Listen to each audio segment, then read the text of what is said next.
So బ్యాక్గ్రౌండ్లో ఒక title కనిపిస్తుంది. మరి లేటెస్ట్ న్యూస్ అనమాట. మా నల్లమల్ల పులి మా రేవంత్ అన్న చెప్తా ఉన్నాడు. విషయం ఏంది, ఏ అంశం మీద రేవంత్ అన్న మాట్లాడుతున్నది అబ్జర్వ్ చేస్తే, బల్దియా ఎన్నికల్లో రేవంత్ అన్న గెలుస్తారట. అంటే మున్సిపాలిటీ ఎన్నికల్లో కాంగ్రెస్ పార్టీ ఘన విజయం సాధించబోతుందట. మన చిలకగిట్ల జోషి అని చెప్తుంది, చూస్తారా ఊర్లలో. సో అట్లా చిలక జోషి అని చెప్పినట్టుగా అనిపిస్తూ ఉంది. బల్దియా ఎన్నికల్లో కాంగ్రెస్ పార్టీ గెలుస్తుందని చెప్పడం. ఈ అన్న అంటాడు, పార్లమెంట్ ఎన్నికల్లో బీఆర్ఎస్ పార్టీని బొందబెట్టినాం, అసెంబ్లీ ఎన్నికల్లో బొందబెట్టినాం, ఇక అన్ని ఎన్నికల్లో బీఆర్ఎస్ పార్టీని బొందబెట్టినాం. ఇంత గొప్ప రాజకీయం చేస్తున్నాం మనం. రేపు బల్దియా ఎన్నికలు కూడా మనమే గెలుస్తాం, స్థానిక ఎన్నికల్లో కూడా మనమే గెలిచినాం, అన్నీ మనమే గెలుచుకోవడం వచ్చినాం. అసలు ఈ రాష్ట్రంలో ప్రజలు ఏ హామీ నెరవేర్చకున్నా మనకే ఓటిస్తారు. ప్రజలు సోయి తక్కువలు, సోయి లేదాలకు. ఈ ఎన్నికలే కాదు, రేపు 2028లో వచ్చే ఎన్నికలు కూడా మనమే గెలుస్తాం. ఎందుకంటే ప్రజలు పిచ్చోళ్ళు కదా, ప్రజలు ఓటేస్తారు. ఇది రేవంత్ రెడ్డి ఈరోజు మాట్లాడుతూ ఉన్నాడు. మరి నిజంగా ఈ రాష్ట్ర ప్రజలు ఈ వార్తను గమనించాలి. అంటే మీకు 6 గ్యారెంటీలు లేకపోయినా, ఇచ్చిన హామీలు నెరవేర్చకున్నా, మిమ్మల్ని ఎదురొచ్చిన దేవుళ్ళ మీద ప్రమాణాలు చేసి మిమ్మల్ని మోసం చేసినా సరే, ఇంకా ఈ రాష్ట్రంలో ప్రజలు రేవంత్ రెడ్డిని నమ్ముతున్నారని చెప్పేసి చాలా ఓవర్ కాన్ఫిడెన్స్గా మాట్లాడుతూ ఉంటే, ఒకసారి వార్తలోకి వెళ్ళిపోయే ప్రయత్నం చేస్తా. సో టైటిల్ మాత్రం ఈరోజు అదే పెట్టిన, మున్సిపాలిటీలో కాంగ్రెస్ గెలుపు ? పెట్టిన. ఎందుకు అనేది ఒకసారి చూద్దాం. ఇది రేవంత్ రెడ్డి గారి యొక్క వెలుగు పత్రిక.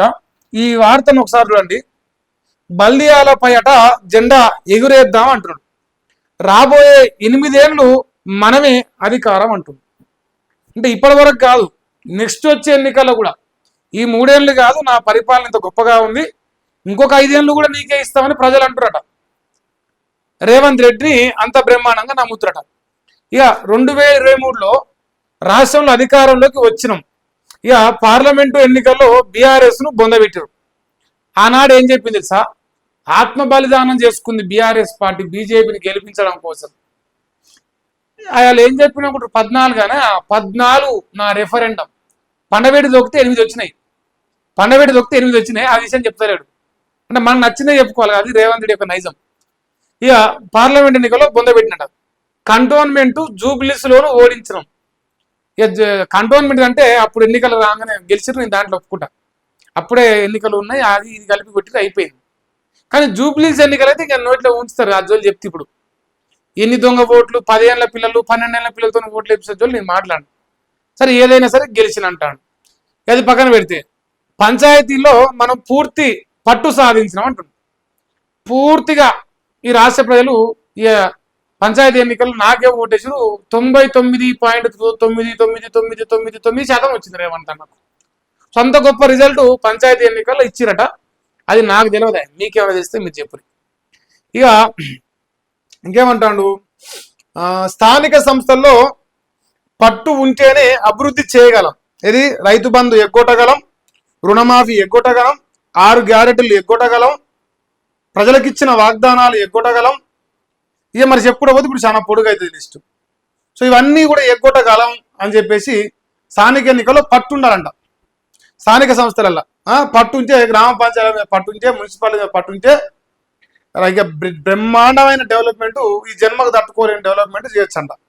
సో అది రేవంత్ రెడ్డి మనందరికి చేసి చూపిస్తారట. ఇక గాంధీ భవన్లో ముఖ్యమంత్రి రేవంత్ రెడ్డి గారు మాట్లాడారు. ఇప్పుడు వీళ్ళని నమ్మిస్తాడు, మనమే గెలుస్తున్నాడు. ఇప్పుడు బీసీ రిజర్వేషన్ గాలికి వదిలేసినట్టే, ఎంపీటీసీ జెడ్పీటీసీ అది ఉంటుందా, అది ఎప్పుడు ఉంటుందా, ఏం కథ, అది రిజర్వేషన్ వస్తుందా రాదా, అది కూడా గాలికి వదిలేసినట్టే. ఎంతసేపు ఎన్నికల్లో గెలుస్తున్నాం. ఎట్లా? పైసా ఫేక్, తమాషా దేక్. ఎన్ని రోజులు ఉంటుంది అధికారం? మన చేతుల్లో వరకు అధికారులు మనం సపోర్ట్ చేస్తారు. సో అప్పటిదాకా నాటకాలు ఆడతాం, మనం వేషాలు వేస్తాం, ఏదైనా చేస్తాం. ఇక రేవంత్ రెడ్డి కాళ్ళ గద్దెలు కట్టుకొని పర్యటన కూడా చేస్తారట. అది డేట్లు కూడా ఫైనల్ చేస్తారు, వాళ్ళు కూడా ఇస్తారు. సో అన్న పర్యటించబోతాడు జిల్లాలు. పరిపాలన ఏం అవసరం లేదు. నిన్నమన్నటి దాకా పార్లమెంట్ ఎన్నికలు తిరిగిండు, అది అయిపోగానే ఉప ఎన్నికలు తిరిగిండు, అది అయిపోగానే పంచాయతీ ఎన్నికలు తిరిగిండు, మళ్ళీ మధ్యలో ఢిల్లీకి 60-70 సార్లు వచ్చిండు. ఇక మళ్ళీ ఇప్పుడు బల్దియా ఎన్నికలు పెట్టుకుండు. మళ్ళీ రేపో మాపో జడ్పీసీ పెట్టుకుంటారు, మళ్ళీ ఆ తర్వాత ఇంకా 10 మంది సన్నాసులు రాజీనామాలు అయితే ఇక అంతే. ఇదే ఇక సచ్చినంత కాలం ఇదే 5 ఏళ్ళు. ప్రజలకు ఇచ్చిన వాగ్దానాలు గుర్తురావు, దేవుళ్ళ మీద ఒట్లేసింది గుర్తురావు, ఏది గుర్తురావు. సో కాన్ఫిడెంట్ గా గెలుస్తా అంటాను. ఇక నీ నోరు మొక్కాలని ఆయన, మరి నువ్వు ఏం వాగుతున్నావో ఏం కథో అంటే జనాలు దొంగల్ని నమ్ముతారని చెప్తున్నా అంతే. నా సొంటి దొంగనే నమ్ముతారు, నియతిగాల్లో నమ్మరు. నా సొంటి దొంగ నా కొడుకులు అయితేనే జనాలు మోసం చేయగలుగుతారని చెప్పేసి మరి ఆయనకైనా సర్టిఫికేట్ ఇచ్చుకుంటే నాకు అనిపిస్తుంది, నా ఉద్దేశం చెప్తున్నా. ఇక మళ్ళా ఇక కింద ఒక ముచ్చట వేసిండు, పేదలకు మోదీ క్షమాపణ చెప్పాల్సిందే, అదానీ అంబానీల కోసం ఉపాధి హామీ ఎత్తేసే కుట్ర చేస్తుండు, రాజ్యాంగాన్ని రద్దు చేసే కుట్రలు మేమే అడ్డుకున్నాం అని ముఖ్యమంత్రి యనమల రేవంత్ రెడ్డి చెప్పింది. ఇక రాజ్యాంగాన్ని కూని చేసిన పార్టీలు వండుకొని ఇక మన తల్లిలాంటి కాంగ్రెస్ పార్టీ 130 సంవత్సరాల చరిత్ర కలిగిన పార్టీ, ఏ నుంచి జడ్డు వరకు కుంభకోణాలు చేసిన చరిత్ర కలిగిన కాంగ్రెస్ పార్టీ ఇక మన అన్న అసవంటి పార్టీలు వండుకొని గాంధీ పేరు తీసేసినందుకు బాధపడతానంట. ఇంక లేక పరిపాలన ఢిల్లీలో ఉన్న వాళ్ళు ఫోన్ కొట్టిదేమో, ఏమరా భయ్ అందరూ మాట్లాడుతున్నారు నువ్వు మాట్లాడతలేవని. సో ఆ భయానికి ఇట్లా మాట్లాడినట్టు నిన్నమనేది ఇక్కడ లేవు ఈ స్టేట్మెంట్స్. ఇక అన్న పర్యటనల జోలి రాశారు. 9 జిల్లాల్లో అట సీఎం సభలు పెడతాడట. వచ్చే నెల 3 నుంచి 9వ తారీఖు వరకు నిర్వహించబోతున్నారు. ఇక ములుగు సభకు సోనియా గాంధీ రాహుల్ గాంధీకి ఆహ్వానం పోతుంది, కానీ వాళ్ళు రారు.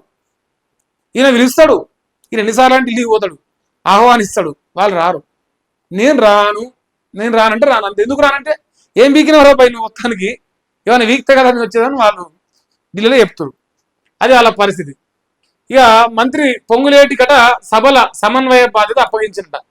మండలాల్లో నిరసన సభలు నిర్వహించాలంటుండు, నేను ఒక మండలం బాధ్యత తీసుకుంటాను అని చెప్పేసి పిసిసి చీఫ్ మరి పిసిసి మీటింగ్ లో సీఎం రేవంత్ రెడ్డి చెప్పిండు. ఏం మండలం తెలుసా అన్నది? మిడ్జిల్ మండలం తీసుకుంటాడు అన్న. మిడ్జిల్కి జెడ్పీటీసీ కదా మాజీ. సో మాజీ జెడ్పీసీ గారు మరొక మండలం తీసుకోనట. ఇక మరి మున్సిపాలిటీ ఉన్నదో లేదో మరి అది తెలియదు. సో అన్న ఇట్లా మండలాల వారీగా పంచుకొని బల్దియా ఎన్నికల్లో గెలుపు సాధించి, తర్వాత జెడ్పీటీసీ ఎంపీటీసీలో గెలుపు సాధించి ఏం అభివృద్ధి చేయం. మీకు గెలుపు ఎట్లా సాధించాలి? పైసలు వంచుతాం, చీరలు వంచుతాం, మందు వంచుతాం. గెలిచిన తర్వాత ఏంటంటే ఎమ్మెల్యేలు గెలిచి పీకింది ఏం లేదు, మంత్రులు గెలిచి పీకింది ఏం లేదు, ముఖ్యమంత్రి గెలిచి పీకుతున్నా కూడా ఏం లేదు. ఇక రేపో మాపో ఈ సర్పంచ్ కూడా వీకగలిగేది ఏం లేదు, వీళ్ళు వచ్చినా వీకేది ఏం లేదు. ఎందుకంటే మమ్మల్ని కోసినా కూడా పైసలు లేవు. ఏం చేస్తారా? చంపుతారా మమ్మల్ని? అది మా అన్న చరిత్ర.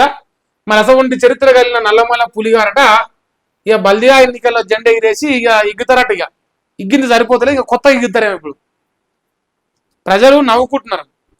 గెలుపు మీద ఉన్న సోయి, గెలవడం మీద ఉన్న సోయి, గెలిచిన తర్వాత గెలిపించిన ప్రజలకు ఇచ్చిన వాగ్దానం నెరవేర్చడం లేకపోయే.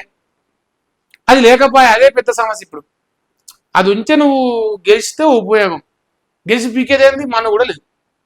ఎమ్మెల్యేలు గెలిచినోడే ఏం పీక్తలేడు. ఆఫ్టర్ ఆల్ నువ్వెంత